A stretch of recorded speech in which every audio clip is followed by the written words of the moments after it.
반갑습니다. 오늘 마태복음 9장 35절에서 10장 1절까지 읽겠습니다. 예수께서 모든 도시와 마을에 두루 다니사 그들의 회당에서 가르치시며 천국 복음을 전파하시며 모든 병과 모든 약한 것을 고치시니라. 무리를 보시고 불쌍히 여기시니 이는 그들이 목자 없는 양과 같이 고생하며 기진함이라. 부심입니다. 이제 그분을 따른다고 여기가 좋사오니 하고 있지 않고 또 제자들을 세상으로 보내게 됩니다. 우리는 우리 필요 때문에 교회를 찾는 경우가 많습니다. 말씀이 필요하고 사람이 필요하고 또는 교제와 안식이 필요하고 이런 것도 다 우리 필요지요. 그런데 내 좋은 상태가 오면은 우리는 항상 머물려고 하기가 쉽습니다. 그런데 예수님은 포도원 비유에서도 말씀했지만은 길어기에 서성이던 사람들을 일터로 부르신 것입니다. 자신의 농사를 위해서 부른 사람들. 예수님은 때가 아직 낮음에 내가 아버지의 일을 나를 보내신 이의 일을 하여야 하리라 하신 것처럼 제자들도 자기 일을 위해서 부른 것이 아니라 보내신 이의 일을 하기 위해서 부름받았다는 겁니다. 보내신 분의 일을 하여야 하리라. 이것이 부르심의 목적입니다. 그래서 우리가 부름받은 사람, 예수를 따르는 사람은 필연적으로 주기도문 마지막 말씀처럼 나라와 권세와 영광이 아버지께 영원히 있습니다. 이 고백을 하게 됩니다. 나라와 권세와 영광. 나라는 예수님 사역의 중심 메시지입니다. 하나님의 나라가 임한다. 이것이 예수님의 중심 메시지고, 그 다음에 권세가 있어야 하나님의 통치에 복종하게 됩니다. 상징적으로 예수님은 모든 병을 고치심으로써 굴복해 하시는 하나님의 권세를 이제 세상에 보이신 겁니다. 그리고 영광은 하나님의 나타나심이니까 나라가 임하고 그의 권세가 드러남으로써 영광이 아버지께 세세토록 있는 하나님의 나타나심이 우리에게 세세토록 경험되는 모든 것이 이렇게 아버지께 기결되도록 이제 그의 사역은 움직여 가셨던 겁니다. 우리는 우리 좋을 대로 하다 보면은 항상 내 좋은 상태에 머물게 되고 모든 것을 나한테 기결시키려고 하고 집착하게 되고 그런 현상이 나타납니다. 근데 예수님은 기도를 그렇게 형식적으로 우리에게 가르치신 것이 아니라 그분의 가신 길 그리고 그분의 사역의 결과가 나라와 권세와 영광이 아버지께 영원히 있도록 그렇게 하신 분입니다. 그래서 35절에 보면은 모든 도시와 마을에 두루 다니사 그들의 회상에서 가르치시며 천국 복음을 전파하시며 모든 병과 약한 것을 고치시니라 했습니다. 이제 이 말씀은 마태복음 4장에 보면 예수님 사역을 시작하실 때 4장 23절에 그대로 하신 말씀을 여기서 중간에 재차 강조하신 것입니다. 마태복음 4장 23절에는 예수께서 온 갈릴리에 두루 다니사 그들의 회당에서 가르치시며 천국 복음을 전파하시며 백성 중에 모든 병과 약한 것을 고치시니. 그러니까 지금 여기 35절에서 한 말씀이 똑같이 예수님 사역 시작할 때 이렇게 말씀하고 있습니다. 그리고 이제 이 말씀을 오늘 읽은 10장 1절에서 제자들에게 위임했습니다. 귀신을 쫓아내며 모든 병과 모든 약한 것을 고치시겠다. 예수께서 하신 일을 그대로 제자들에게 위임한 것이고, 이건 또한 이제 교회가 할 일입니다. 그래서 예수께서 하신 일을 요약하면은 이 세 가지입니다. 가르치시고, 전파하시고, 고치셨다 하는 겁니다.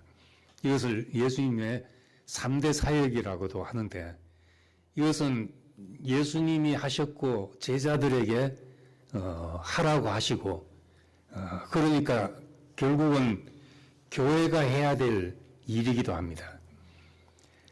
처음 이제 가르치셨다 했는데, 이 가르친다는 말은 그냥 이렇게 말을 던지는 정도가 아니라 반복적으로 가르치고 훈련한다는 뜻을 포함하고 있습니다. 그 체득될 때까지, 열매가 나올 때까지 하는 것이 이 헬라어의 이 가르침입니다. 가르치단 말입니다. 세상 원리와 다른 이치가 우리 속에서 체득되도록 하자면은 이제 반복이 필요합니다. 우리의 습성은 이게 하루아침에 우리에게 버려지는 게 아니죠. 오랜 시간 걸쳐서 우리에게 쌓인 것이기 때문에 습관을 바꾸기가 힘듭니다. 운동을 해도 처음 할 때 이제 폼을 바꾸는 것이 제일 중요한데, 아무리 코치가 이렇게 하라 해도 해오던 습성이 있어서 바뀌질 않습니다. 그렇지만 계속 반복하면은 그것이 어느 날, 이걸 말하는구나 하고 체득이 돼서 이제 바뀌게 되죠. 그렇듯이 이제 뭔가 한 번 이래 말을 던진다고 그것이 사람들한테 뭐 가슴 깊이 박혀가지고 열매가 당장 나올 걸 기대하는 것은 그건 너무 이제 꿈이 야무진 거죠. 그래서 체득될 때까지, 반복될 때까지. 저도 이제 말씀할 때 이런 말 한 번 했다고 사람들이 다 알아들을 거라고는 아예 기대를 안 합니다. 가랑비에 옷 젖는다는 것처럼 가랑비 뿌리는 심정으로 이렇게 하니까 같은 말도 또 반복하게 되죠. 바울은 빌립보서 1장에 내가 같은 말을 너희에게 쓰는 것이 내게는 수고로움이 없고 너희에게는 안전하다, 이렇게 말한 걸로 봐서 바울도 같은 말을 여기서도 하고 저기서도 하고 똑같은 말을 계속 했다는 걸 볼 수 있습니다. 그것이 이제 이 가르친다는 말에 담겨진 뜻입니다. 우리 말에는 가르친다 하면 그냥 티칭 정도로 생각을 하는데, 이제 헬라 말에 가르친다는 것은 반복적으로 가르치고 훈련, 이제 그 말이 체득되도록 열매가 나오기까지 그렇게 한다는 뜻을 이제 포함하고 있습니다. 제가 좋아하는 노래 중에 하나가 갯바위인데, 나는 갯바위고 당신은 나를 사랑하는 파도고, 파도가 한 번 친다고 갯바위가 꿈쩍하겠습니까? 아무 영향을 못 준 것 같은데, 오랜 세월 이제 비바람에 파도가 치고 하는 동안에 정말 보이지 않게, 들리지도 않게 그렇게 다듬어져서 이제 갯바위처럼 모양 나는 갯바위가 돼 가는 것처럼 사람이 바뀌는 것도 그렇죠. 그 생명도 자라는 게 보이질 않지 않습니까? 꽃이 피는 것을 하루 종일 사진 찍어서 그걸 빨리 돌리면 피는 것이 이제 보이지만은, 우리는 그 피는 순간순간을 지켜볼 수 없을 정도로 느리게 핍니다. 사람이 크는 것도 오랜만에 어쩌다 한 보면 이렇게 컸냐 싶지만은 부모들은 크는 것을 보질 못하거든요. 생명은 그렇게 되는 것이니까, 우리가 가르침이라는 것이, 그것이 그냥 좋은 말 한 번 던진다고 사람들이 알아들었을 것으로 생각하면은 이제 크게 오해하기가 쉽죠. 그래서 이 예수님께서 가르치셨다는 말이 이제 그렇게 하셨다는 것을 우리가 기억할 필요가 있습니다. 두 번째는 이제 천국 복음을 전파하셨다는데 이 천국 복음은 오늘날은 우리가 예수 믿고 제사함 받아서 죽어서 천당이라는 데를 간다 이렇게 고착된 말도 생각이 있지만은 천국 복음은 하나님이 통치하신다는 말입니다. 복음이란 말이 이제 구약 성경에 이사야 52장 7절에 처음 나오는데 좋은 소식을 전하는 사람, 좋은 소식이라는 말이 이 말이 이제 복음입니다. 아름다운 소식을 전하는 자의 발이여.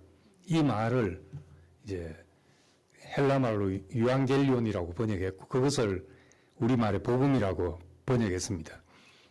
좋은 소식을 전한다 했는데 그 이사야 52장 7절에 그 좋은 소식이란 너의 하나님이 통치하신다.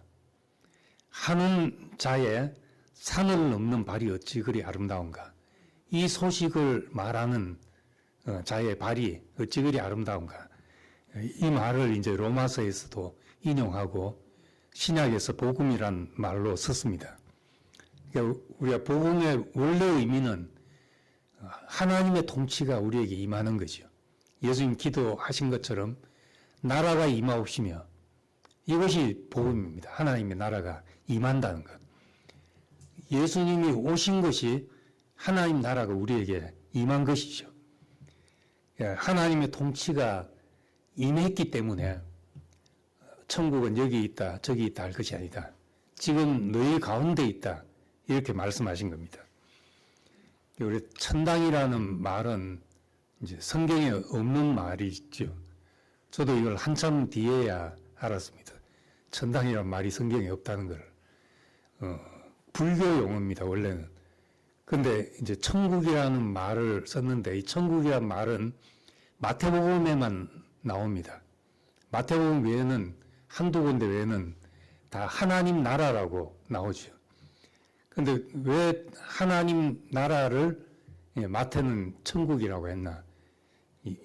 마태는 특별히 유대인들을 향해서 어떤 깊은 부담을 가지고 이 말씀을 했기 때문에 유대인들은 하나님이란 이름을 말로도 하지 않고 글자로도 쓰지 않습니다.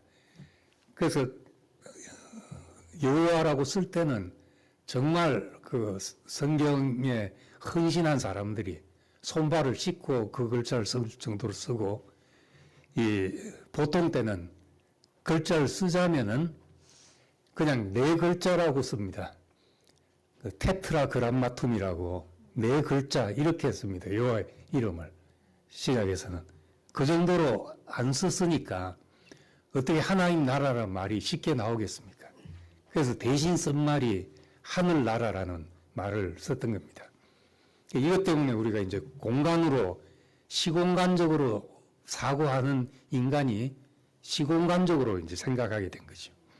근데 예수님 말씀을 잘 들어보면은 여기 있고 저기 있고가 아니라 지금 너희들 가운데 있다. 예수님에게 우리에게 오셔서 우리 가운데 계신 것이 천국이고 하나님의 통치가 임한 것이 천국이란 말을 하고 있습니다. 죽음 이유는 어떻게 되는가 우리 생각하지만은 그럼 내가 지금 아무리 죽음 이유를 잘 설명하고 또 내가 충분히 정확하게 상상한다 하더라도 실상은 지금 내가 상상하는 것과 다를 것이라는 겁니다. 고린도전서 2장에 하나님이 우리를 위해서 예비하신 것은 너희가 눈으로도 보지 못했고 귀로도 듣지 못했고 마음으로도 생각지 못했다 함과 같다. 이렇게 말씀했으니까 우리가 생각지 못한 것 그건 우리가 지금 상상해도 모르는 것이죠.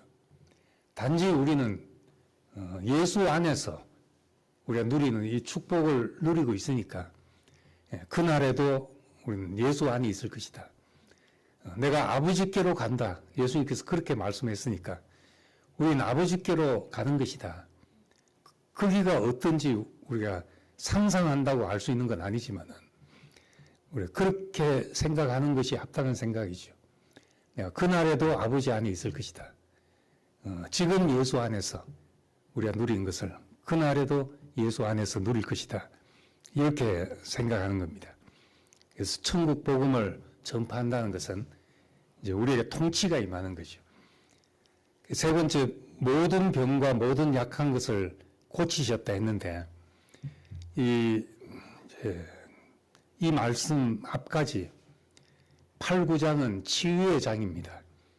5장에서 7장은 이제 산 위에서 말씀, 천국을 선포하신 말씀이고 7장까지 산상수훈이 끝나고 나서 8장부터 9장까지 계속 병자를 고치는 이야기입니다. 이 치유는 모든 병과 모든 약한 것을 고치시는 일인데 이제 지금도 그럼 병자를 고쳐야 되냐, 이제 이런 문제가 생깁니다. 예수님 당시에는 질병은 하나님 통치를 벗어나서 생긴 현상으로 이해했습니다. 질병과 약한 것을 고치셨다는 것은 하나님 통치를 벗어나서 생긴 모든 현상들을 하나님 권세 아래로 되돌렸다는 것을 말씀하는 겁니다. 하나님 나라의 미기보기와 같은 것이죠.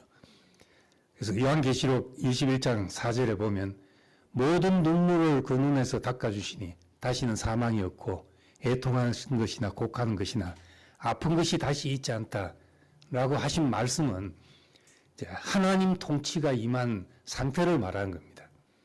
이 통치를 벗어났기 때문에 우리는 눈물과 아픔과 고통과 사망과 이런 것이 생겨났다는 것을 말씀하고 있습니다. 그래서 이제 현재 우리 안에서 발생하는 모든 문제, 그것이 어떤 문제라 하더라도 하나님 통치를 벗어나서 생긴 현상이다. 이렇게 이해하면 단순하게 이해할 수 있고 또 해결도 단순하게 해결될 수 있습니다. 예수님은 그래서 36절에 무리를 보시고 불쌍히 여기셨다 했습니다. 이는 그들이 목자 없는 양같이 고생하며 기진함이라. 사람을 보고 긍휼히 여기고 애통하는 이 마음이 예수님 사역의 시작입니다. 이 마음으로 시작됐는데 불쌍하다는 말이 그 헬라 말로 그 창자라는 말과 어원이 같습니다. 창자라는 말과 불쌍하다는 말이 어원이 같아서 불쌍하다 하는 것은 창자가 끊어지듯 깊은 연민을 느끼는 상태를 이야기합니다. 근데 이제 구약 성경에도 예레미야 4장 19절에 보면은 슬프고 아프다, 내 마음속이 아프고 내 마음이 답답하다 이렇게 말했는데 이걸 세번역에는 뭐라고 했는가 하면 아이고 배야 창자가 뒤틀려서 견딜 수 없구나. 그러니까 원래 그 의미를 살려서 번역하니까 이렇게 번역된 겁니다. 내 창자가 뒤틀려서 견딜 수 없다. 이게 애통하는 것이고 이제 불쌍히 여기는 마음입니다. 우리말에도 그런 말이 있잖아요. 애간장 끓는다. 애가 탄다 하잖아요. 그때 애자가 옛날 우리말로 창자라는 뜻이랍니다. 우리말도 그 옛날 사람들은 쏙이 타고 하는 거를 이제 창자가 뒤틀리는 것으로 또 나중에는 이제 간을 표현하는 단어로도 쓰이고 그래서 애간장 할 때 간이 타들어간다 이렇게도 생각을 했는데 원래는 이제 애자가 이제 순수 우리말 창자의 옛날 말이라고 그래요. 뭐 환장한다든지 이제 애가 탄다든지 이런 말들이 다 이스라엘도 그렇고 우리도 그렇고 다 창자와 연관지어서 마음의 애통함을 이렇게 표현을 했습니다. 근데 이제 뭐가 불쌍한 건가? 무엇 때문에 예수님은 그렇게 애통해 하시고 그 속이 타들어갈 정도로 그런 아픔을 느끼셨는가 하는 겁니다. 뒤에 11장 18절에도 말씀했지만은 수고하고 무거운 짐진 자들아 이렇게 말했는데 이 수고하고 무거운 짐진 자들 여기서는 목자 없이 고생하며 유리하는 사람들, 이 사람들과 이제 동일한 사람들이죠. 예수님이 가슴에 부담을 안고 있는 사람들은 이제 다음 장에서 말하는 이스라엘의 잃어버린 어린 양들, 수고하고 무거운 짐진 사람들, 목자 없이 고생하며 유리하는 이제 그런 사람들을 향한 이제 애통함이었습니다. 1차적으로는 유대 종교에 있는 종교의 속박 속에서 줄이고 목말라 있는 이 사람들을 향해서 그 애간장이 타는 심정을 느끼셨단 말입니다. 세상에서 제일 비참한 건 전쟁 상황이잖아요. 6.25를 겪으신 분들이 하는 얘기가 만약에 그런 전쟁이 다시 나면 전쟁 나면 난 바로 죽어버릴란다. 이렇게 이야기할 정도로 다시 겪고 싶지 않은 일이죠. 지금 뭐 우리나라는 그래도 전쟁이 끝나고 지금까지 그래도 간신히 전쟁 없이 이렇게 유지해 오지만은 끊임없이 전쟁이 일어나는데 뉴스에서 전쟁을 보면은 폭탄이 터져서 뭉게구름이 솟아오르는 것만 보여주잖아요. 그 밑에서 얼마나 그 비참한 상황이 벌어지는지는 뉴스에서 잘 안 보여줘요. 그냥 그 폭탄이 들어져서 막 미사일이 날아가고 폭탄 터지고 이런 것만 보여주니까 멀리서는 전쟁을 그냥 게임하듯이 보고 있는 거예요. 한국만 해도 그 전쟁의 비참한 상황보다는 기름값이 지금 얼마나 올라갈 것인가 이 계산하고 있는데 저희를 생각을 해보니까 참 나도 기름값 얼마 오르나 기름 넣을 때가 됐는데 이 생각하니까 같은 땅에서 사람들이 죽어가는데 나한테는 기름값 이 계산이 떠오른다는 자체가 이 비참하게 느껴지기도 하고 무엇에 대해서 애통해야 하는가 하는 것이 수준이 다른 거죠. 예수님이 그 시대에 애통한 상황, 비참함을 느낀 상황, 하나님의 목적을 벗어나 있는 유대 종교를 보고 그 사람들을 향해서 불쌍히 여기셨다. 이렇게 말하고 있습니다. 화가 나기도 하고 불쌍히 여기기도 하는데 그 화가 나는 것은 나로 보이지 않을 때 화가 나잖아요. 남으로 보일 때. 근데 그 속에 들어가서 완전히 나와 동일시 될 때는 금물이 여겨지는 거죠. 유대 지도자들을 보시고는 예수님이 화가 나셨습니다. 화 있을진저 서기관과 바리새인들이 하면서 화가 나셨는데 무리를 보시고는 불쌍히 여기셨다. 불쌍히 여기신 것은 그 입장을 몸으로 이해하기 때문에 체육하기 때문에 불쌍히 여기시는 겁니다. 그 목마른 상황 이는 그들이 목자 없는 양과 같이 고생하며 기진함이라. 이제 목자가 없다는 것이 이들의 가장 큰 불쌍함이다. 이렇게 말하고 있습니다. 당시에 제사장도 있었고 율법 학자들도 많았고 랍비들도 많았습니다. 그런데 왜 목자가 없냐 하는 것이죠. 이것은 이제 유대 종교에 강한 도전을 던지고 있는 말씀입니다. 만약 이 말씀을 유대 종교 지도자들이 들었으면은 화날 일 아니겠습니까? 지금 그런 도전을 하고 있는 거죠. 이 사람들이 목자가 없다. 이 사람들을 쌍그리 무시하는 말이었던 겁니다. 한국은 특히 장로교가 보수적인 장로교가 들어와서 보수적일수록 분열이 쉽습니다. 왜냐하면 자기 것이 절대적으로 옳고 지켜야 되기 때문에 적당하게 다른 것을 용납을 잘 못하죠. 그래서 장로교는 끝없이 분열해서 지금 장로교는 100개가 넘고 200개가 되는지 몇 개가 되는지 모를 정도로 많아졌습니다. 그 중에 장로교 제일 큰 교단은 처음 분열했을 때 이제 목사들을 주간 야간으로 뽑아가지고 2배로 배출을 했죠. 그러니까 교회 수가 뭐 목사 수만큼 많아지고 교단이 커지죠. 크다는 것이 꼭 정통이거나 좋은 것이 아니라 그 목사를 많이 만들어내니까 그렇게 커진 거예요. 주간 야간 다 뽑으니까 옛날에는 예비고사 떨어진 사람도 가고 뭐 그렇게 다 가다 보니까 그 한국 교회의 수준이 그렇게 돼버린 겁니다.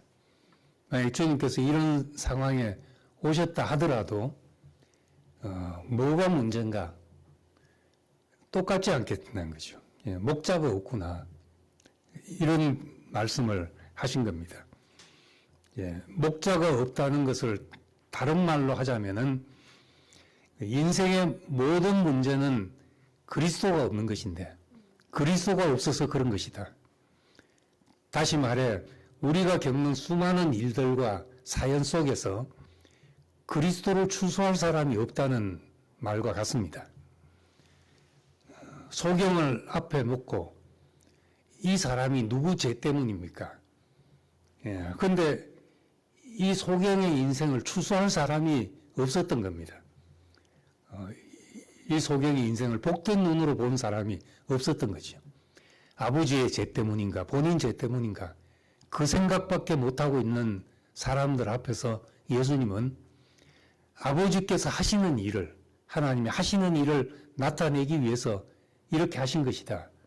이런 눈으로 볼 때 이 소경의 인생이 추수가 되는 거죠.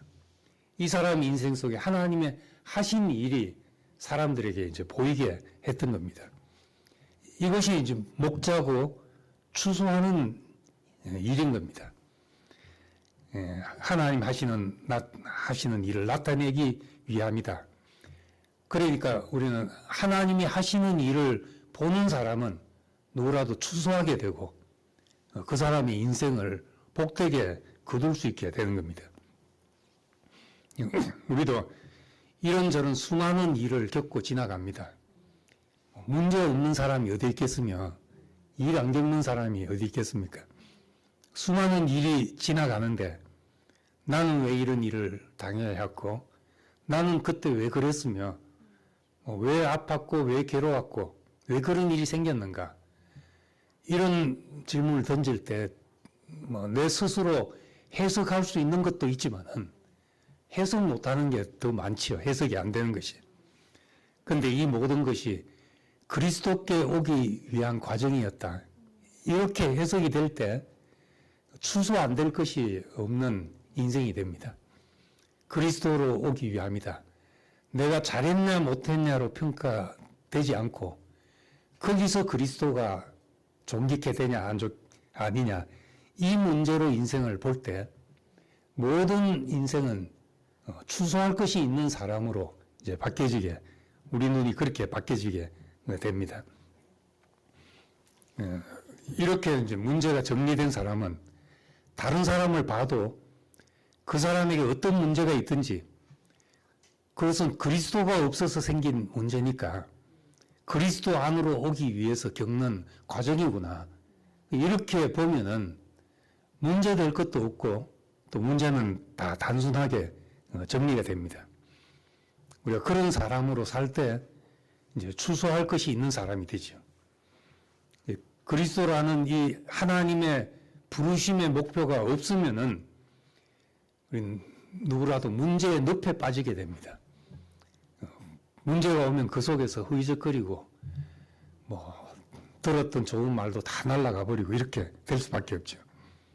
그런데 확실히 그리스도로 인생이 다시 해석된 사람은 다른 사람을 봐도 또 무슨 문제가 있든지 다 이 길을 오기 위한 것으로 이제 그렇게 이제 보게 되는 겁니다. 예수님은 여기서 모든 아픈 것, 모든 약한 것을 고치시면서 이 모든 것이 목자가 없어서 그렇다.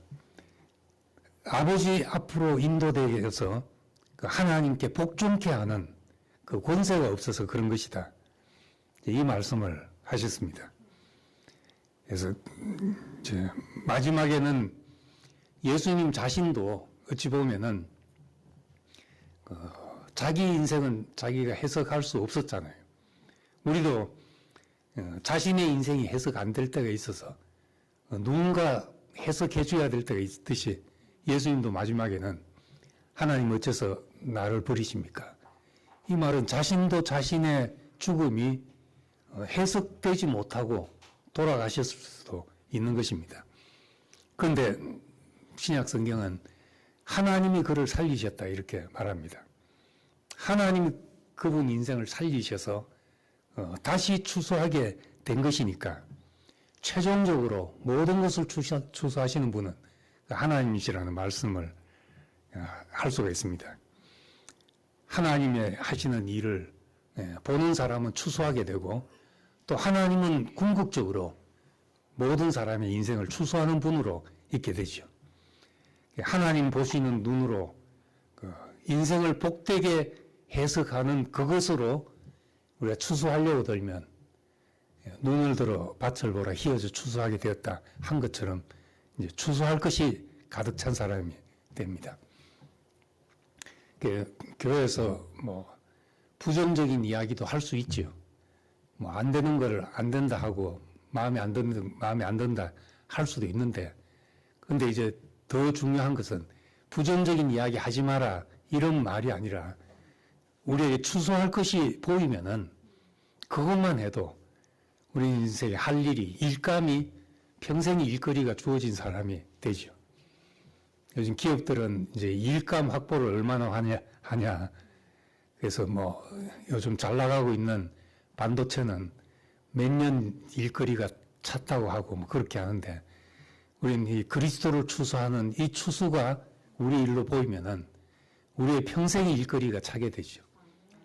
다른 일은 하청조도 되고 다 하청조고 이 추수하는 일만 해도 넉넉한 일거리를 갖게 됩니다. 그래서 내 마음과 내 상태를 하나님이 보시는 눈으로 보고 이제 가장 복되게 말해줄 수 있는 사람을 우리도 찾게 되듯이 사람들은 그걸 찾고 있다는 겁니다. 목자 없는 양과 같이 고생하며 유리함이라 하는 것은 자기 인생에 뭘 추수해야 될지 모르는 사람에게 추수해줄 일꾼을 찾고 계신 것이죠. 그래서 추수하는 주인에게 청하여 추수할 일꾼들을 보내주소서 하라 이렇게 말씀하신 것은 그렇게 기도하라는 말이기도 하고 제자들의 눈이 뜨여서 추수할 것을 보라는 말이기도 한 것입니다. 눈을 들어 밭을 보라 희어져 추수하게 되었다. 요한복음엔 그렇게 말씀하시고 또 마태복음에서는 추수할 주인에게 추수할 일꾼들을 보내주소서 하라 이렇게 기도하는 사람은 자기가 또 추수할 일꾼으로 이제 나서게 되는 겁니다. 그래서 이 구약의 전 역사가 그리스도께로 오는 그 과정이었듯이 인생의 모든 역사도 그리스도께로 오게 하기 위한 하나님의 역사로 그렇게 해석할 수 있습니다. 이제 그렇게 해석된 것이 말씀이 되었잖아요. 모든 것이 그리스도로 오기 위함이다. 이렇게 해석된 것이 하나님 말씀이었습니다. 우리 인생도 그리스도께로 오게 하기 위해서 내 인생의 모든 일이 이렇게 주어졌다고 해석하면은 내 인생의 어느 부분을 꺼내도 사람들에게 하나님을 살리는 말씀이 될 수 있게 됩니다. 하나님의 모든 약속은 그리스도 안에 있다. 죽고 다시 난 이분 안에 성취되어 있다. 그렇게 하신 것처럼 우리가 이제 이 갈 길을 분명히 하면은 우리도 예수와 함께 추수하는 사람이 되고 하나님의 하실 일을 거둬들이고 그 안에서 사람을 살게 하고 곳간의 양식이 넉넉한 사람이 돼서 우리가 분배할 수 있는 사람이 되죠. 그리고 이제 이 일을 위임받아서 이제 10장에 이제 파송하게 됩니다. 가서 이렇게 병자들을 고치고 하게 되죠. 몸이 상한 것은 요즘 병원 가면 되지만은 요즘 병원도 정신과 질환이 이제 부쩍 많아진다 그러더라고요. 정말 우리가 치료돼야 될 것은 우리 인생의 무의미함, 뭘 추수해야 될지 모르는, 인생에서 뭘 건져야 될지 모르는 이것이 우리가 그리스도로 말미암아 고쳐져서 모든 병든 것과 약한 것이 하나님이 추수하는 그 손길에 의해서 이제 고쳐져서 우리가 창고가 넉넉해지면 그때가 이제 얼굴이 다 펴지지 않겠습니까? 기름진 골수를 먹음같이 윤택게 된다 하는 말씀처럼 우리 안에서도 이 추수가 넘쳐서 곳간이 차고 그 많은 사람을 배부르게 하는 교제가 되기를 원합니다. 기도하겠습니다. 은혜로우신 아버지 하나님, 우리를 자기 일을 하는데 머물러 두게 하지 않고 부르신 이의 일을 하게 하시고 또 주님이 무엇을 추수하는지 우리로 하여금 보게 하셔서 추수할 일꾼들로 부르신 것을 감사합니다. 또 눈을 들어 밭을 보라 희어져 추수하게 되었다 말씀하신 것처럼 우리를 보내셔서 추수하게 하셨습니다.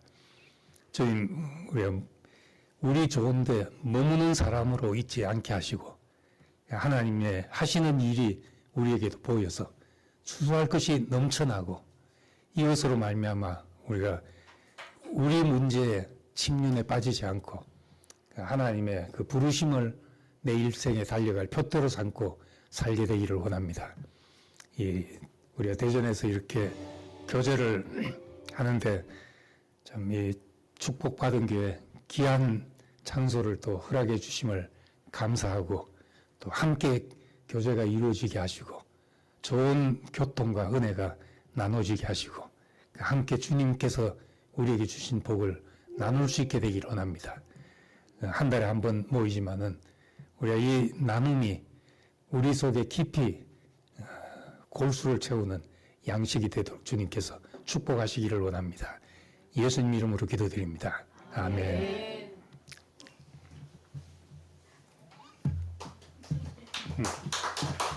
감사합니다.